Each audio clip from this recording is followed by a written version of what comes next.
Hello everyone, wishing you all a very happy, healthy and prosperous new year. তো চলে আসলাম new ইয়ারের mini blog নিয়ে। আমি মনে করি নতুন বছর আমরা যা দিয়ে শুরু করি সেটাই আমাদের সারা বছর চলে। তো সেই কারণে আমার নতুন বছরটা দৈনন্দিন কাজের মধ্যে দিয়েই শুরু করলাম। যাতে ছিল ঘর পরিষ্কার করা, ডাস্টিং, ঘরে নতুন বেডশিট পাতা, নতুন টেবিল ম্যাট পাল্টানো। আর দেখো তোমাদের সাথে কথা বলতে বলতে আমার ঘর গোছানো আর ঘর সাজানো কমপ্লিট। সত্যি কথা বলতে কি আমি খুব আশাবাদী, মানে আমি এতটাই অপটিমিস্টিক যে আমি ঠাকুরের ওপরও খুব আস্থা রাখি। আর তার সাথে সাথে যে কোনো আমার সাথে খারাপ কাজ হলেও আমি তার মধ্যেও ভালো জিনিস খুঁজে নিই। আর এই দেখো স্নান সেরে আমার ঠাকুর দেওয়াও কমপ্লিট হয়ে গেছে। সত্যি আজকে ঠাকুর দিতে গিয়ে চোখ দিয়ে জলই বেরিয়ে গেল।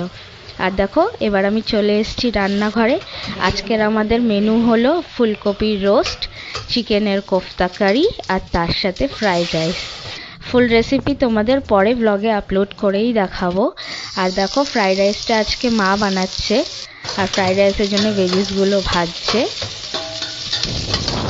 আর এই হলো আমাদের নতুন বছরের মেনু, ফ্রাইড রাইস তার সাথে চিকেন কোফতা কারি আর আমাদের ফুলকপির রোস্ট।